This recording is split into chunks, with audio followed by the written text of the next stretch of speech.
বিসমিল্লাহির রহমানির রহিম। আমি রোজি সবাইকে স্বাগত জানাচ্ছি আজকের ভিডিওতে। আজ আমরা আলোচনা করব স্লোভেনিয়া ওয়ার্ক পারমিট ভিসা নিয়ে। স্লোভেনিয়া প্রাকৃতিক সৌন্দর্যে ভরপুর এবং উন্নত অর্থনীতির অধিকারী একটি দেশ।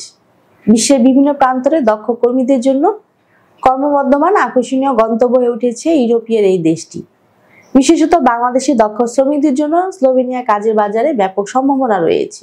স্লোভেনিয়া কাজের জন্য প্রধানত দুই ধরনের ভিসা রয়েছে। স্বল্পমেয়াদী কাজের ভিসা টাইপ সি। এই ভিসা সাধারণত 90 দিনের জন্য দেওয়া হয়। মূলত স্বল্পমেয়াদী প্রকল্প, সিজনাল কাজ অথবা ব্যবসায়িক সফরের জন্য এই ভিসা প্রযোজ্য। দীর্ঘমেয়াদী কাজের ভিসা টাইপ ডি। এই ভিসা 1 বছরের বেশি সময়ের জন্য দেওয়া হয় এবং সাধারণত দক্ষ কর্মী, বিশেষজ্ঞ, গবেষক অথবা স্লোভেনিয়ার কোম্পানিতে স্থায়ী চাকরিপ্রাপ্তদের জন্য প্রযোজ্য। স্লোভেনিয়া ওয়ার্ক পারমিট ভিসার জন্য আবেদন করার যোগ্যতা: আপনার বয়স হবে 18 থেকে 45। এছাড়া আপনার একটি বৈধ পাসপোর্ট থাকতে হবে যার মেয়াদ অন্তত 1 বছর। আপনার নিয়োগকর্তার কাছ থেকে একটি আনুষ্ঠানিক অনুরোধপত্র থাকতে হবে। স্লোভেনিয়া কাজে ভিসার প্রয়োজনীয় কাগজপত্র: পাসপোর্টের কপি, সম্প্রতি তোলা ছবি 35 mm by 45 mm white background, চাকরির প্রস্তাবপত্র, শিক্ষাগত যোগ্যতা সনদ, স্বাস্থ্য পরীক্ষার প্রতিবেদন, পুলিশ ক্লিয়ারেন্স সার্টিফিকেট, বাসস্থানের ব্যবস্থার প্রমাণ, আর্থিক সচ্ছলতার প্রমাণ।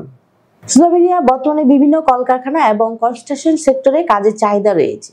স্লোভেনিয়া যেতে আপনাকে সহযোগিতা করতে প্রস্তুত ভিসা প্রফেসর। ভিসা প্রফেসরের মাধ্যমে স্লোভেনিয়া যেতে আপনার সর্বমোট খরচ হবে 12,50,000।